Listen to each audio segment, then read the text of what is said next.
सबसे पहले मैं वीरों की भूमि राजस्थान को नमन प्रस्तुत करता हूँ। और हमारे यहाँ कहते हैं लोग गोर लगा तनी, और आपके यहाँ कहते हैं खम्मा घनी, तो आप सबको हमारा खम्मा घनी। बिना किसी औपचारिकता के, क्योंकि सारे स्पीकर जो है पूरे मंच का नाम ले रहे हैं, तो बिना किसी औपचारिकता के मैं सीधे 2-4 बातें आपसे करना चाहता हूं।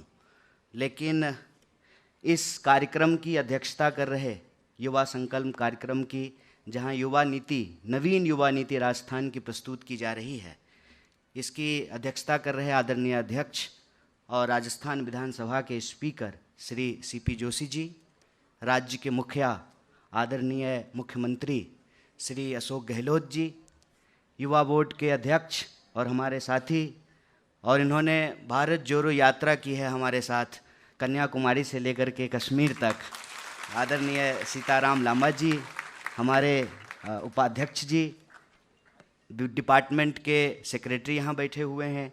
श्रीलंका से हमारे एक दोस्त हैं, उन्होंने कहा कि अगली बार आएंगे तो हिंदी में बात करेंगे।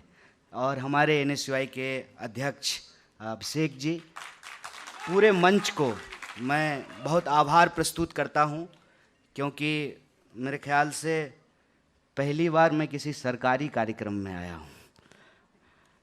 अक्सर हम सरकार के खिलाफ बैरिकेड के बाहर आंदोलन कर रहे होते हैं और सरकार के खिलाफ मुर्दाबाद के नारे लगा रहे होते हैं। तो यहाँ जब मैं बैठा हुआ था तो अचानक से मुझे कुछ स्मरण होने लगा कि पता नहीं कैसे हर मामले में राजस्थान जो है पहला हो जाता है। अगर आप इस देश में नीतियों की बात करें तो पंचायती राज का पायलट प्रोजेक्ट भी राजस्थान से शुरू हुआ, राइट टू इंफॉर्मेशन का पायलट प्रोजेक्ट शुरू हुआ, मनरेगा का हुआ, और भारत जहां की 55% आबादी नौजवान है, और आपके सामने ये डेटा प्रस्तुत किया गया है कि इस राज्य में भी, प्रदेश में भी 28% लोग जो है वो नौजवान हैं। हालांकि प्रधानमंत्री 73 साल के हैं, वो भी अपने आप को नौजवान कहते हैं। ऐसा अगर मान लें तो 95% आबादी जो है नौजवान हो जाएगी। तो आंकड़ा जो है वो जो एज ग्रुप है, एज ग्रुप 15 से 29 साल तक को शामिल किया गया है। मेरे मीडिया के साथी हैं, घबराइए नहीं, ये राजनीतिक मंच नहीं है और मैं कोई राजनीतिक भाषण नहीं दूंगा। हालांकि मैं व्यक्ति राजनीतिक हूं और मैं कोई भी बात बोलता हूं उसमें लोग राजनीति ढूंढ लेते हैं। तो जैसे अभी राजस्थान युवा बोर्ड के अध्यक्ष ने कहा कि सब जगह हॉस्टल बनेगा, विवेकानंद जी के नाम से हर जिले में बनेगा, तो अगर मैं ये कह दूं कि भारत सरकार ने हॉस्टल्स के ऊपर 18% का GST लगा दिया है, तो अपने आप इसमें राजनीति हो जाएगी। लेकिन मेरा मानना है कि यूथ होने का मतलब यही होता है। अंग्रेजी का एक फ्रेज है, age is number, young is feeling. Age जो है अपने आप में एक संख्या है और युवा होना एक एहसास है। और युवा होने का एहसास क्या होता है? वो ऐड आप लोग सुने हैं ना, ये दिल मांगे मोर। युवा होने का एहसास ये होता है कि कम में हमारा काम चलता नहीं है, हम सर्दी भी ज़्यादा महसूस करते हैं और गर्मी भी ज़्यादा महसूस करते हैं। पीछे हमारी कुछ साथी लोग जो हैं वो पंखा हिला रहे हैं, उनको गर्मी लग रही होगी। ये नौजवान होने का लक्षण है कि हम यूं ही जो है आपकी बात नहीं मान लेंगे। ठीक है, आपने मंच सजा दिया है, कार्यक्रम है, बड़े बड़े लोग हैं, लेकिन आपकी बात को हम यूं ही नहीं मान लेंगे। अनुशासन तब तक ही रचनात्मक होता है जब तक वह व्यक्ति को गुलाम न बनाता हो। अनुशासन के नाम पे अगर इंसान को गुलाम बनाया जाना शुरू कर दिया जाए, आपने घोड़े के आंख पे वो चश्मा देखा है? वो रेबन का गोगल्स नहीं है, वो घोड़े को बेसिकली गधा बनाने के लिए लगाया जाता है। तो हम यूथ की जब बात करते हैं, यूथ का मतलब क्या होता है? यूथ का मतलब होता है कि हम हर चीज को क्रिटिकली देखेंगे। आप बड़े हैं, आपने कह दिया तो हम मान लें, ऐसा नहीं होगा। यूथ होने का मतलब यह है कि हम हर चीज ज्यादा महसूस करते हैं।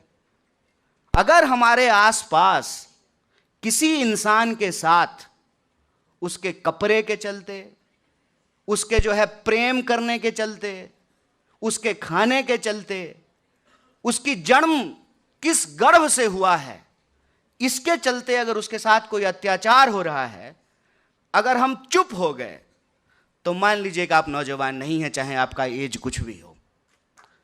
और अगर हमने आवाज उठाई तो हम नौजवान हैं, चाहे हमारा एज कुछ भी हो।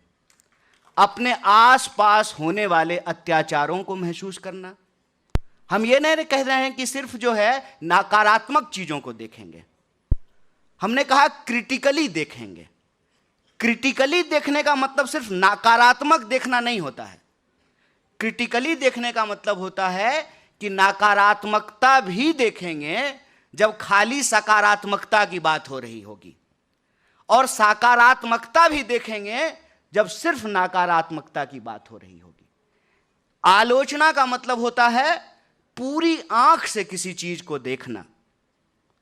हम अगर नौजवान हैं तो हमको अपने समाज की, राजनीति की, व्यवस्था की, उसका मूल्यांकन करना चाहिए और यह सोचना चाहिए कि नौजवान होने का मतलब होता है पुरानी पीढ़ी की जो अच्छी चीजें हैं, परंपरा के तौर पे, गौरवशाली परंपरा के तौर पे उसको आगे बढ़ाएंगे, और जो चीजें अप्रासंगिक हो गई है, नौजवान होने के दम पर उसको चैलेंज करेंगे।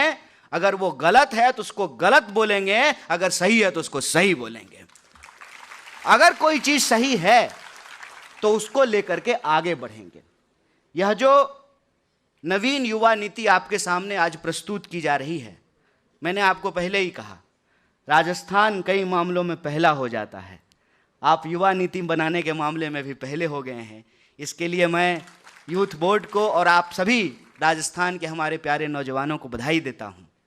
साथ ही साथ जो मेरा अपना एक अनुभव है नौजवान होने के चलते, हालांकि आपने जो एज ग्रुप लिया है 15 से 29, उसमें हम बाहर हो गए हैं,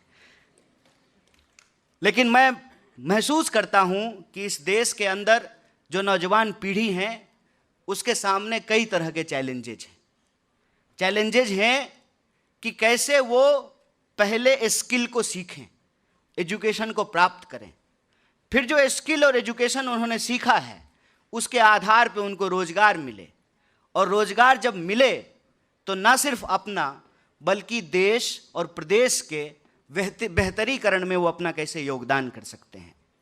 देश की हालत जब आज हम देखते हैं तो इसमें कोई दो राय नहीं है कि धीरे धीरे एजुकेशन आम लोगों की पहुंच से दूर होता जा रहा है। अब आप ये देखिए कि जिस डिप्राइव बैकग्राउंड के गरीब बच्चों के लिए आप हॉस्टल बना रहे हैं, उस पर ही अगर 18% का जीएसटी लगा देंगे तो इसका मतलब ये है गरीबी जो है बचाने के नाम पे बड़ा बड़ा पोस्टर लगा दिया और गरीब को फिर से और गरीब बना दिया। तो हम नीतियों को इस तरीके से बनाएं कि उसमें हमारी नीयत साफ होनी चाहिए।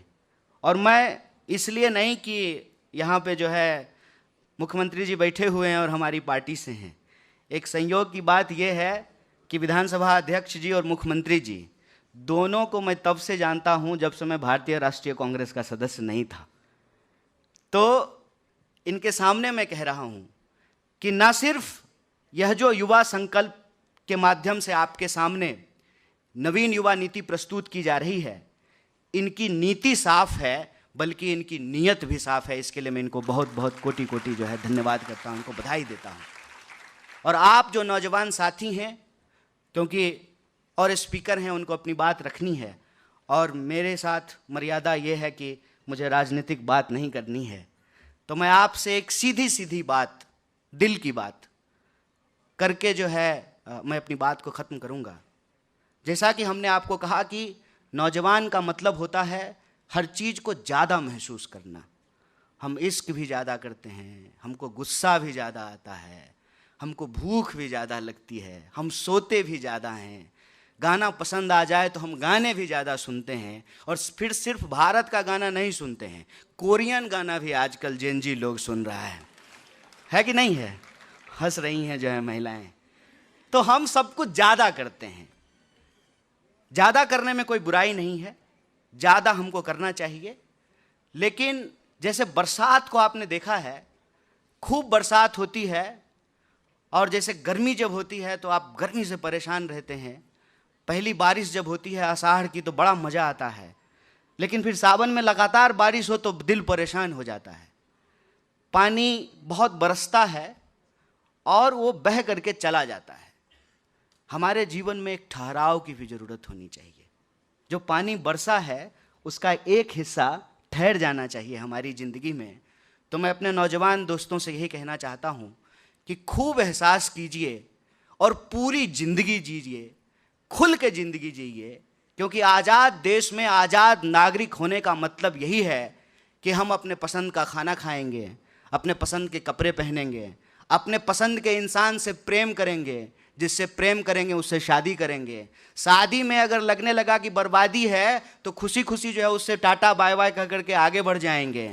ज़िंदगी को खुल करके जीने का जो आपका अधिकार है, उस अधिकार के साथ आप रहिए। लेकिन एक बात को याद रखिएगा कि देश कोई केक नहीं है कि हम जोमेटो पे इसको ऑर्डर कर लेंगे। जे देश बनाने में 10 को लगता है, सालों लगता है, और लोगों ने अपनी ज़िंदगियों की कुर्बानियाँ दी है। जिस उम्र में आप प्रेम कर रहे हैं और आपको प्रेम करने में मज़ा आ रहा है, उसी 23 साल की उम्र में एक नौजवान हंसते हंसते फांसी के फंदे पे झूम गया था, जिसका नाम शहीद आजम भगत सिंह था। उसी उम्र में जब आप प्रेम कर रहे हैं, वैलेंटाइन डे मना रहे हैं, अपने इश्क के गाने गा रहे हैं, ये वो कहते हैं ना इश्क वाला लव, उसी उम्र में कुछ लोग जेलों में बंद हैं आपके हक और अधिकार के लिए। जब आप अपनी ज़िंदगी को जीने की ख्वाहिशों को प्रस्तुत कर रहे होते हैं, तभी कोई आपके संवैधानिक अधिकार के लिए लड़ रहा होता है, कोई लाठियां खा रहा होता है, कोई जेलों में बंद होता है। तो मैं बस यही कहना चाहता हूं कि युवा होना हमारा अधिकार है, युवा की तरह महसूस करना और एहसास करना हमारा अधिकार है। आज़ाद देश में आज़ाद नागरिक की तरह आज़ादी से ज़िंदगी जीने का हमारा अधिकार है। लेकिन इस आज़ादी को बचाना भी हमारी जिम्मेवारी है। और इस आज़ादी को अगर आप बचाना चाहते हैं तो जैसे हमारे माँ बाप ने हमको घर बना करके दिया है, हम उसको साफ़ करते हैं, उसमें पेंटिंग करते हैं, उसको साफ़ सुथरा रखते हैं। जैसे हमारे माँ बाप ने, हमारे बाप दादा ने आम का पेड़ लगा करके दिया है, हम उसका फल खाते हैं। तो आखिरी बात हम आपसे यही कहना चाहेंगे, आज़ाद देश में आज़ादी से ज़िंदगी जिए, लेकिन इस बात को एहसास रखिएगा कि आज़ादी ऐसे नहीं मिली है। इस आज़ादी को बचाना और उस आज़ादी पे जब भी कोई आँच आए तो खुल करके डट करके उसके सामने खड़ा हो जाना भी नौजवान होना होता है।